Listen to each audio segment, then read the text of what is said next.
They said she had lived too long, seen too much, and buried too many of her own. But when the old woman's belly began to swell again, the town's whispers turned to screams. No one could explain it, how a woman nearing 70 could carry life inside her, or why every window of her house had been nailed shut from the inside. The farmhouse stood on the edge of the woods like a tomb, its walls soaked with the stench of rot, its air thick with secrets. Locals avoided the road that passed by it.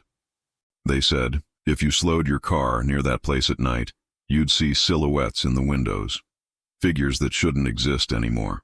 For decades she had ruled over her bloodline with a terrifying devotion, keeping them locked away from the world. To her, blood wasn't just sacred, it was law. Generation after generation, her family tree folded inward, branches twisting until no one could tell where father ended and son began. But what they discovered inside that house, when authorities finally broke in, defied all logic and exposed a truth so vile it almost felt inhuman. Because the old woman wasn't just a mother.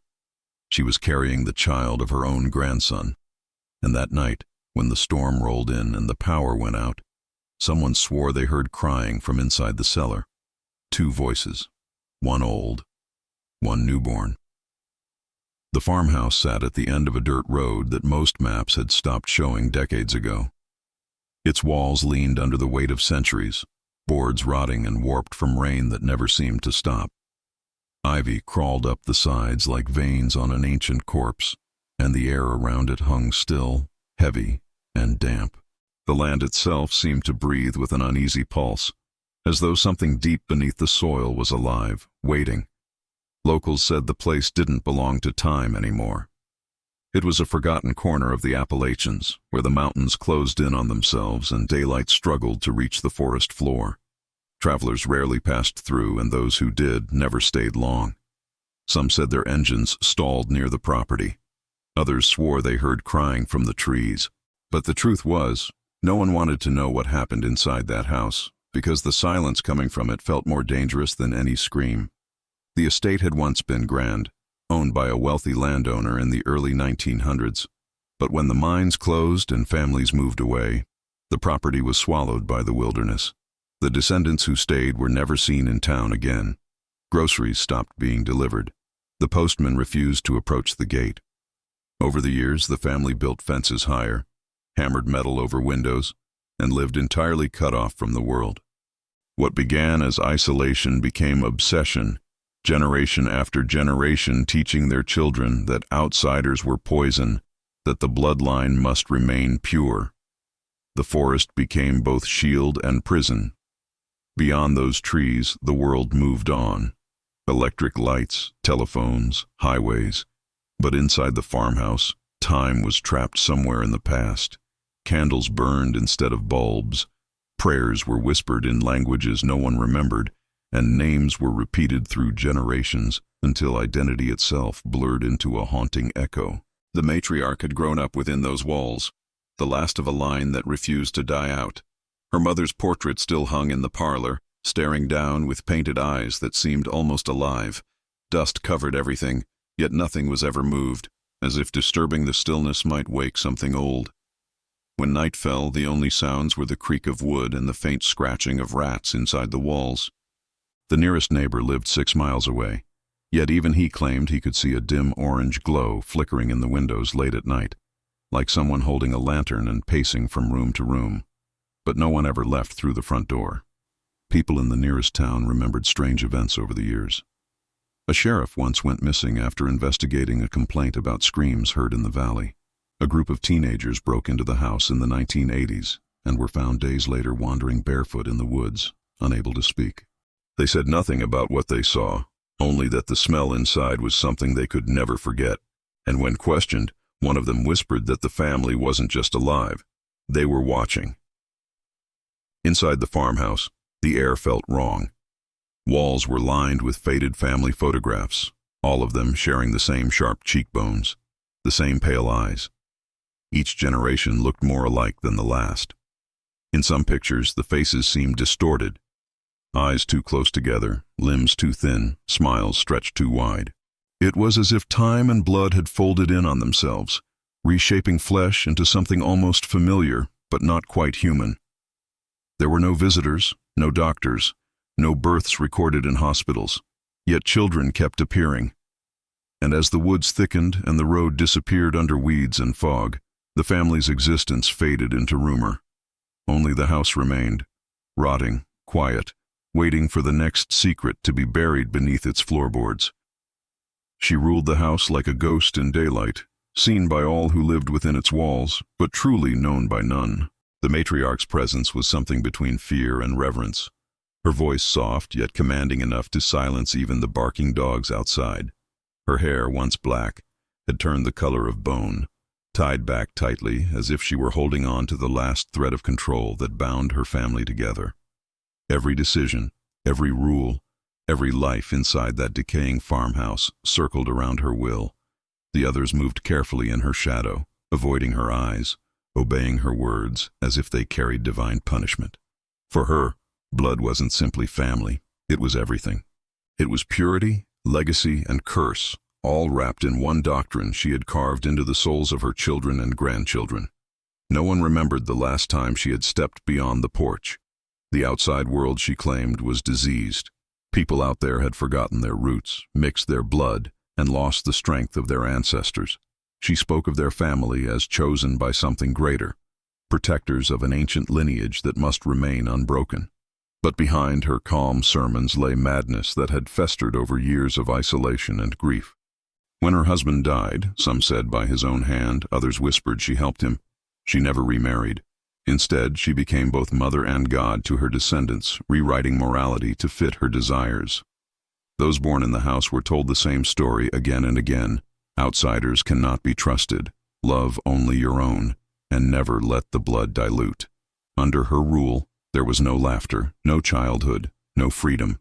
Days began with prayer and ended in silence.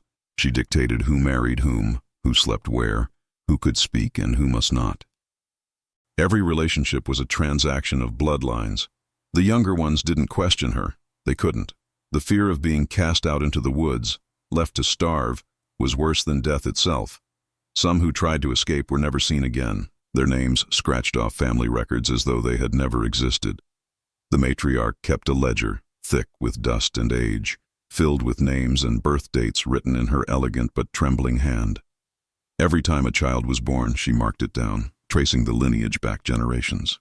It was her way of keeping order, of ensuring that the blood remained pure, even when it meant breaking the laws of nature. She believed that her body carried a sacred duty, that she was chosen to continue what the outside world had abandoned.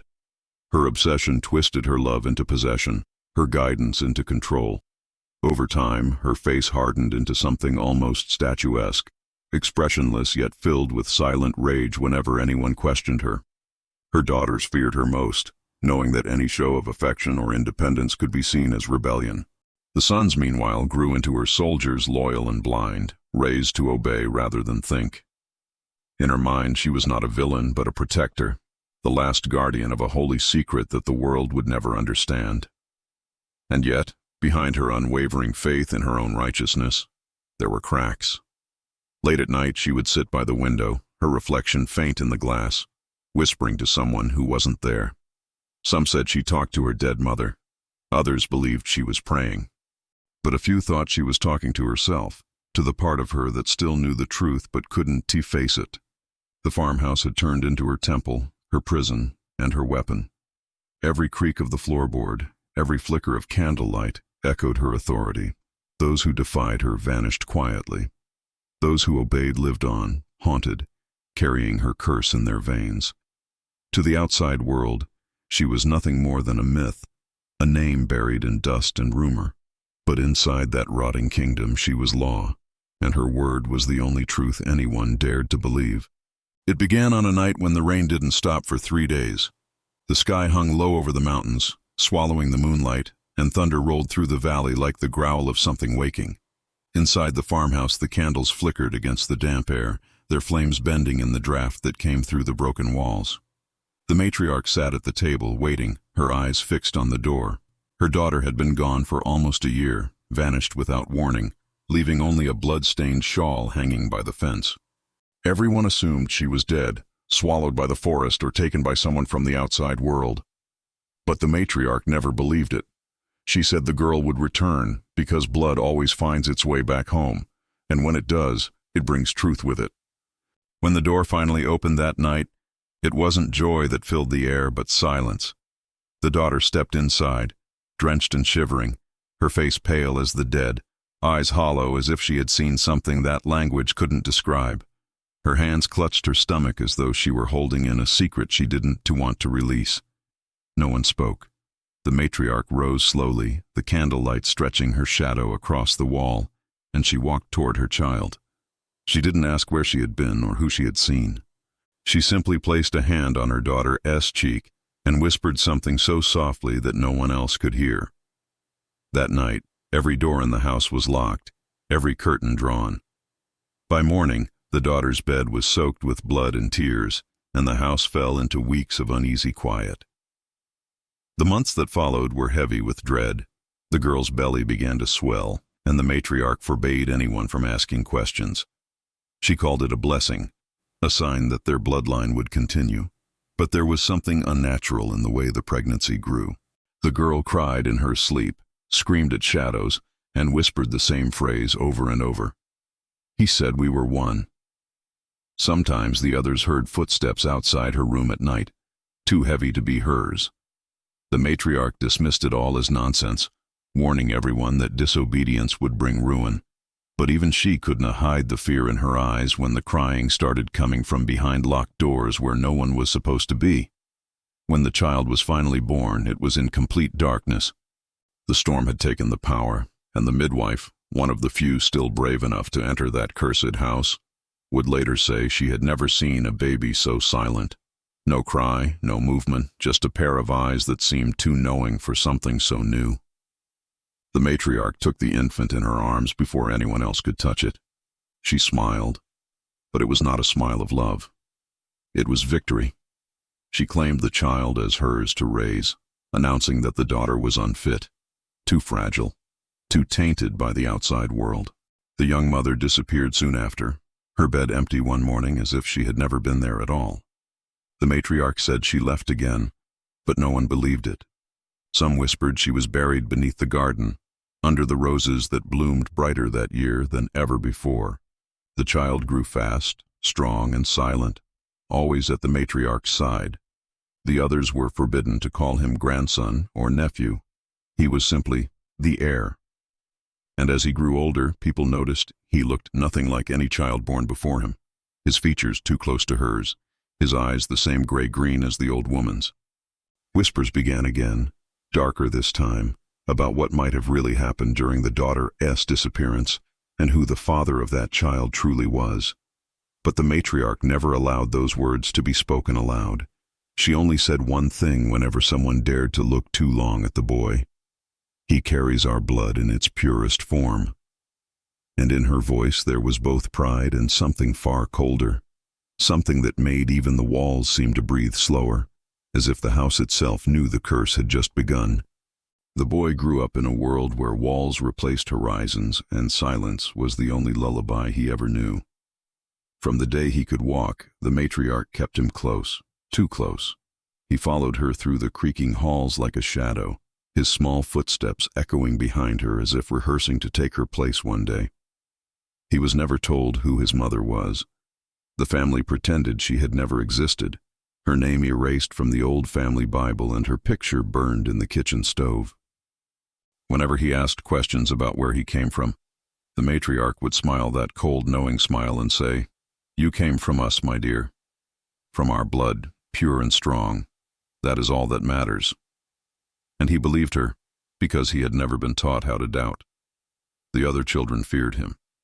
He was different, even among the inbred generations of the family. His eyes were too sharp, his stare too steady for a child. He spoke little, but when he did, his words carried the same eerie calmness as the old woman's voice. The matriarch treated him not as a grandson, but as an extension of herself. He ate at her table while the others watched from the kitchen. He slept in the room next to hers while the rest were kept in the attic. She read to him from torn family records, whispering stories about the chosen ones and how the bloodline was a sacred gift that must never be diluted by outsiders. To him, these were not just stories, they were the laws of existence. He never went to school. He never met anyone beyond the rusted gates that surrounded the estate.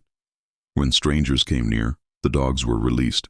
The matriarch said the world beyond those gates was infected, filled with people who had forgotten who they were.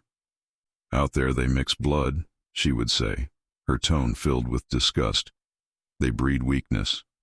But here, we keep our strength.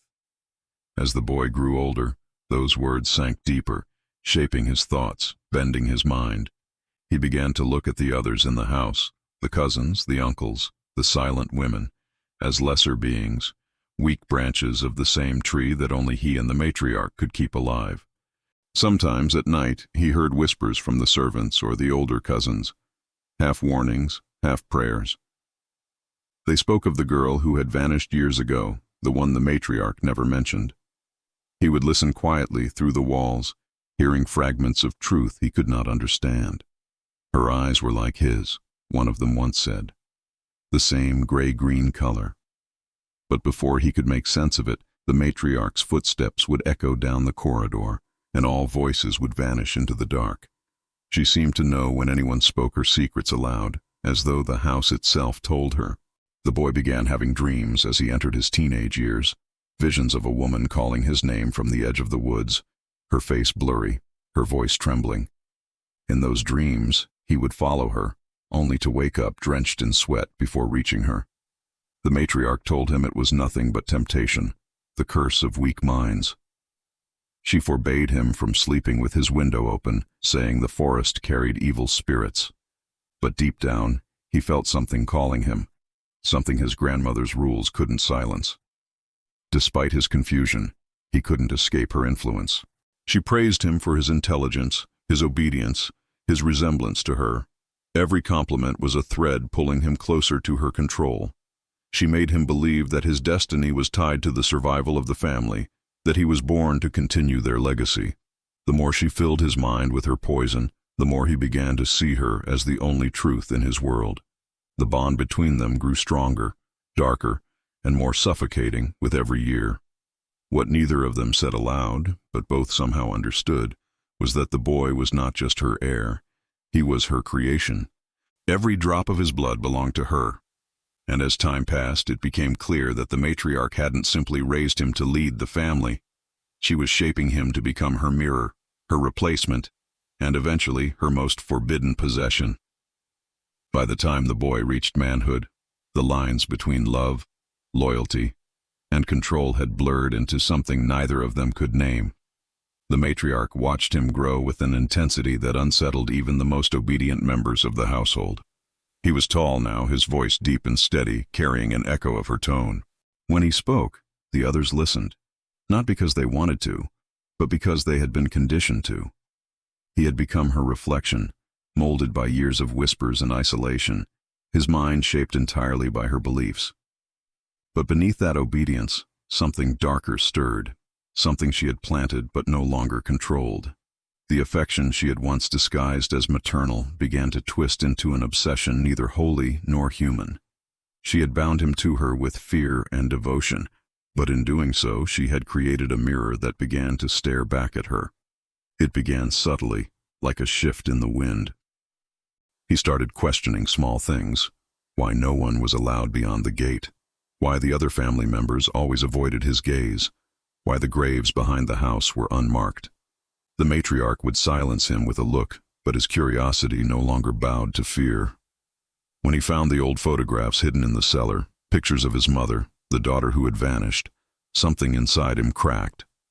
The resemblance was undeniable, the same eyes, the same faint scar on the right cheek, the same blood that pulsed through him. That night, when he asked the matriarch who she was, she didn't lie. She simply said, "She was one of us, but weak. You are what she was meant to be." Her words were calm, but her eyes betrayed something else, a glimmer of shame, quickly buried beneath pride. The boy didn't sleep for days after that. He began hearing voices in his dreams again, only now they were louder, pleading, telling him to leave, to see what was beyond the trees.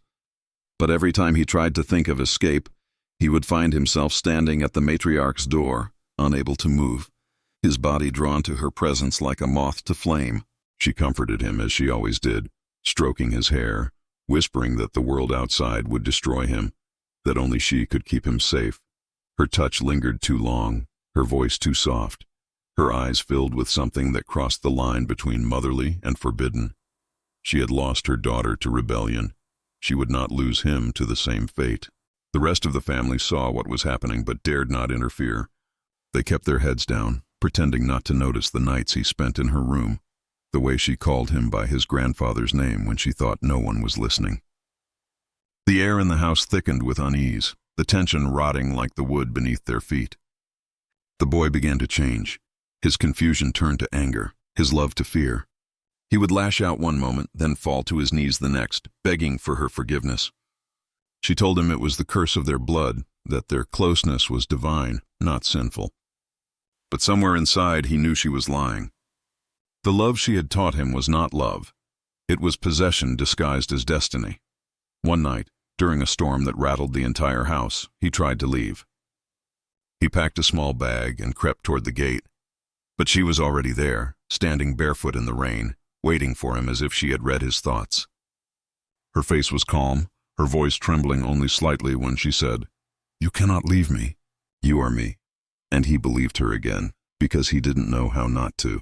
The storm drowned the sound of his sobs as he fell into her arms, broken, surrendering once more to the only truth he had ever known.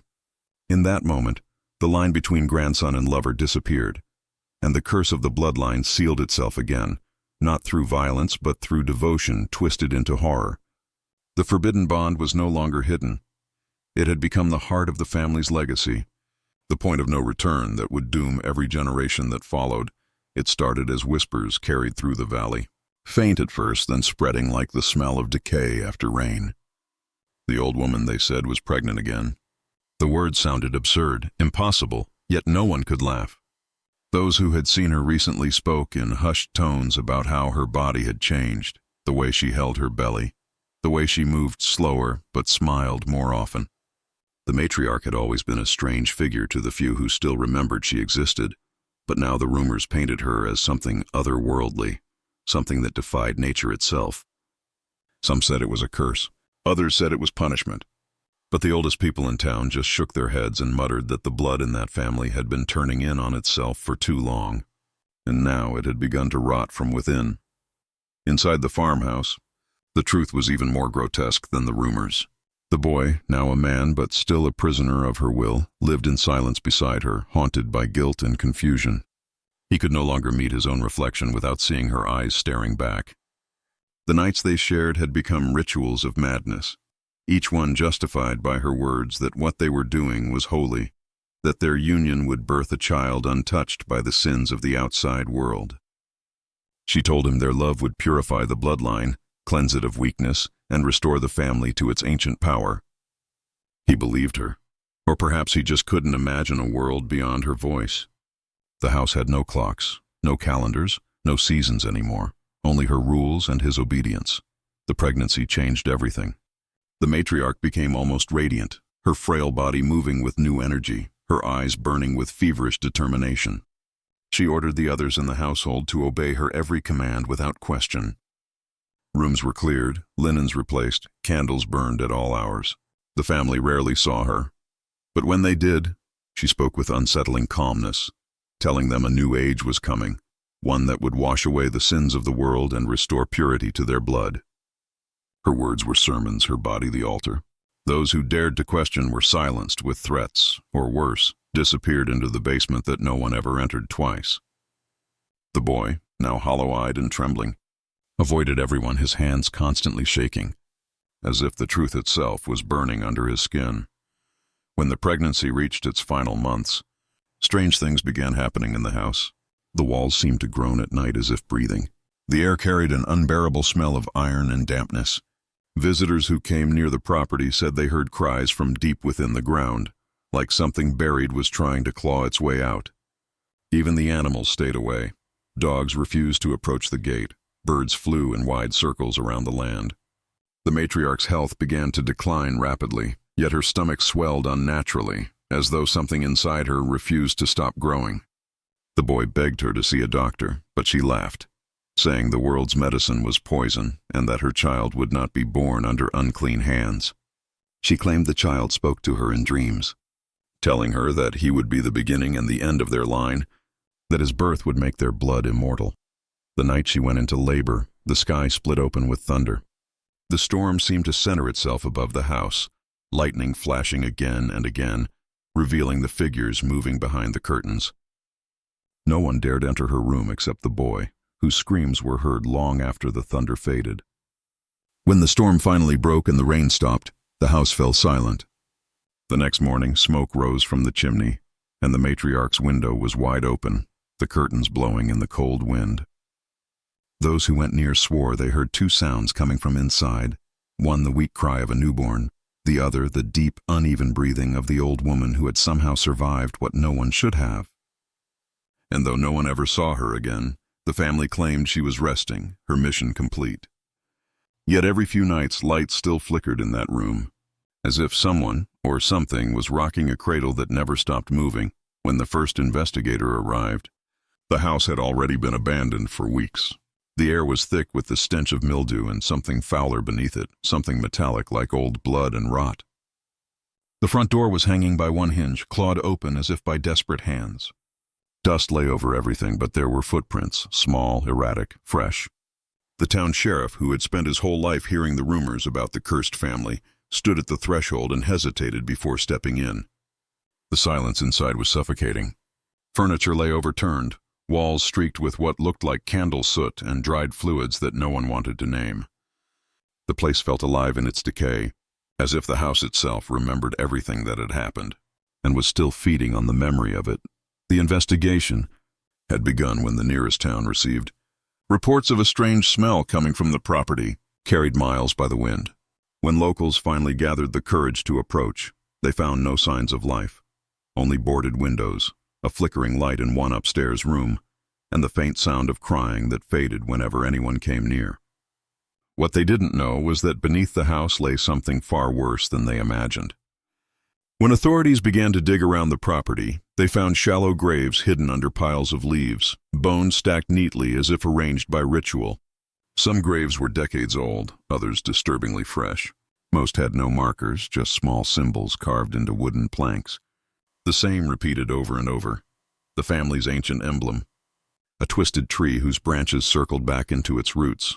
Inside the cellar, they discovered a locked door sealed with rusted chains. When they broke it open, the air that escaped was thick and warm, like the breath of something that had been waiting. The smell made some men vomit before they even entered. What they found inside silenced even the most hardened officers.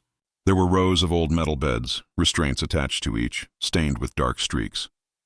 Jars lined the walls, filled with what looked like preserved tissue, each labeled with initials and dates going back nearly a century. The matriarch had kept records detailed and meticulous, births, deaths, pairings. She had documented every generation as if breeding livestock, ensuring that her pure blood experiment continued without interruption. One ledger, its pages yellowed and fragile, listed the most recent entries, her grandson's name, and beneath it, the child. In the farthest corner of the basement, they found something that made even the coroner step back. A wooden crib, small and rotting, its mattress soaked through with old stains. Beneath it lay a bundle of cloth that had once been white.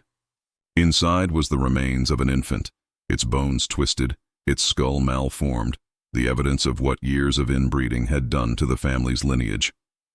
But even more disturbing was the discovery beside it, a second crib, empty, with tiny footprints leading away from it toward the stairs. The investigators searched the entire house but found no other remains, no living souls, and no sign of the matriarch or her grandson. Only the faint marks on the walls, handprints too small for an adult and too high for a child. When news of the exhumations reached the town, panic spread. The family's name was whispered like a curse. Some claimed the house should be burned, others that it should be sealed forever. But the strangest part came weeks later, when one of the officers who had entered the house stopped showing up for work. His wife said he couldn't sleep, that he woke in the middle of the night insisting he heard a baby crying under the floorboards. Another investigator vanished entirely, leaving behind only his notebook. Pages filled with drawings of the family's emblem, repeating over and over until it turned into a spiral. What the authorities had uncovered was not just evidence of murder or madness. It was proof of a cycle that refused to end, a curse that clung to blood and bone. And even after the house was sealed, locals swore that when the wind blew from the east, you could still hear that faint, rhythmic sound coming from beneath the earth, like a heartbeat that had forgotten how to stop. The storm that night felt different, heavier, almost alive, as if the air itself was burdened by what had just happened inside the decaying mansion.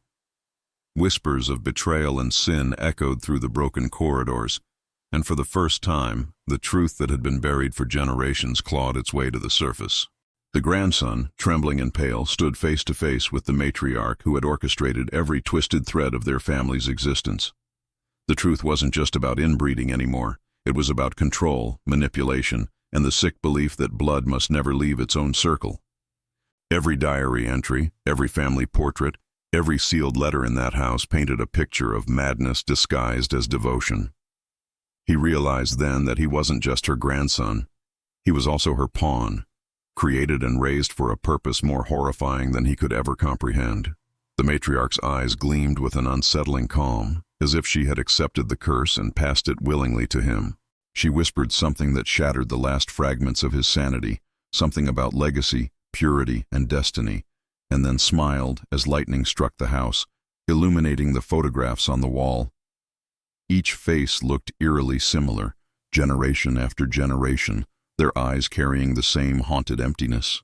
The grandson tried to escape, but the walls seemed to close in, the portraits watching him, the air thick with decades of forbidden love and decayed morality.